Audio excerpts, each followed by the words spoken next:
And the light is on. Authoritative has completed the lineup. Gates go back. They're off and racing. Good even line away. Hoya Destroyer straight back towards the tail. Win for Buster. The fave got out very well. Driving forward with Dashing Diva. Bold Fight coming across. Authoritative is going to boot up as well and try and hold a spot. Savvy Ruler charging forward. In behind those then is Miss Verve as they complete about 350 from off grid. Then further back on the inside next is Here's a Scoop when they go to the first corner leaving the back. Then came Masmello around the outside. Lynchpin trapped off the course. Hey True Blue followed further back in the field. Hoya Destroyer. Over on the inside behind those next of all is War Colours, and the tail ender coming along the side as they race past the 700 is Vexatious Rose. And so down on the inside Dashing Diva leads the way. Coming towards the home turn, Dashing Diva 3/4 of a length in front. Bold Fight. Authoritative is back on the rails travelling third, being followed by Savvy Ruler. In behind those next of all is the favourite being urged along too as they come in towards the turn. Win for Buster, and then deeper out running on is Lynchpin with off grid as well. At the 250, Bold Fight reached the lead. Lynchpin claimed it quickly. Win for Buster under heavy pressure back toward the inside. Here's Hoya Destroyer. It's charging home, but Lynchpin had got a break on them. Lynchpin, the newcomer, clear from Hoya Destroyer, and Lynchpin, fabulous performance.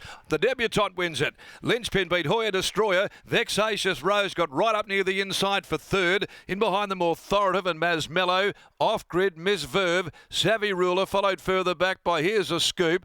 The second long odds on favourite goes down and goes down without a whimper. Behind those, it has beaten only a few to the line. Win for Buster. Back with it as well is Hey True Blue when they'd pulled up. Also back there in the field, Dashing Diva, and amongst the last home is War Colours. Expensive day out for favourite backers at Belmont Park in successive races where the two long odds on favourites have been beaten unceremoniously. This has been a very good win, a ripper by Lynchpin, and serves as a horse to keep on following.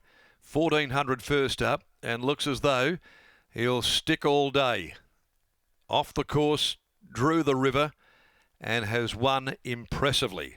Brad Parnham for Darren McCauliffe, a Playing God 3-year-old out of a mare that was prepared also by the D-Mac stable in Faux Shizzle. But this has won very well. Good starting point. 1400 maiden out of the way. Beats Hoya Destroyer, Steve Parnham, and Vexatious Rose, Jason Whiting. Masmello picks up fourth, number 14. 11-2-6-14, but there was no win for Buster. Buster blew out in the last 200 there and didn't give much at all, and has been beaten a long margin. But this is a horse to follow for impressive racing. And C. Perkins, Elusive, B. Butel, G. McCleary, along with Miss C. Ross, D. Silvestri, Madame's Winfield, Buckingham, Jaworski and Wake McKinnell. Also Palmer, Wilson, Vaughan Davies, Shepherd, McClarty, Townsend and Murray. And they might have a nice one here on their hands from the Darren McCauliffe stable.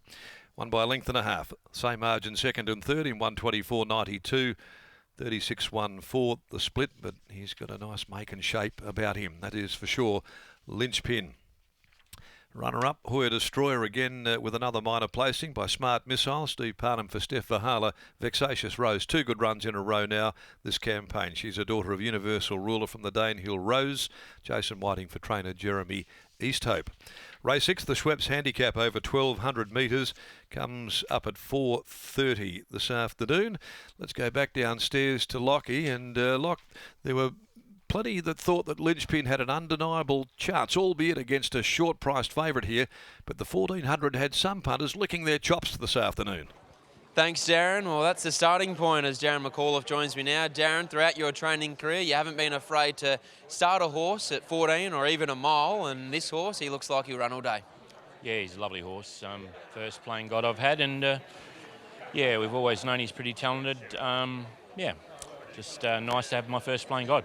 What did you make of his recent trial? When he eventually got out to the middle of the track, he looked like he found the line, and he has a super long stride. Yeah, he broke all the records we had on the Equimeter the other day, so yeah, we were pretty confident coming here. You know, the horses that have held those records are all multiple stakes winners or group winners, so Yeah, I was pretty confident he'd get the job done. Just need to keep out of trouble. And yeah, lovely, big, strong horse, and he's well related. And yeah, I've trained 3 generations of this family now. So and his brother was the stakes winner the other day. So yeah, very happy. Knowing the family as well as you do, how do you approach the next 6 months with him? Do you feel like he's ready to chase the carnival riches in a couple of months' time, or he might just need a little bit more time to completely furnish and be an autumn 3-year-old? No, I said after today he'd go out, and I'll prepare him for a derby. Behind the scenes, do you feel like that's the ideal trip for him? He'll run out the 2,400 metres in time? Yeah, I mean, you know, 7.5 metre stride, and you switch off, and then that's economical for him. You know, he's just different from other horses. He's got size on his side, and yeah, he's just a lovely individual. You know, he's very inexperienced, and I haven't forced him to get here. He got here on his own accord, and yeah, he's only going to improve. Built like yourself, or done? Not quite. There's Darren McAuliffe after the win of a Linchpin. A really exciting debut performance. Here's Brad Parnham. Brad Parnham joins us now. Brad, at the trials too, he showed that beautiful long stride when he was just winding up late over the 950. Yeah, that's right. He showed out good that day, and D-Mac wanted me to sort of just get up him a little bit the last 100 just to make sure he knew what to do, because he was pretty confident he'd come to the races and be pretty hard to beat. So we did that, and he strode out really nice. And today he came here, and to be honest with you, I probably pulled him out a bit too early, but I thought he might have taken a bit of winding up. But as soon as I pulled him out from the heels in front of me, he strode up to him really quick, hit the front early, and to the horse's credit, although he might have looked around a little bit, he was still striding strong, so it was a good effort. Looks like he could be a horse that they could put away and then have some fun with over some distance races.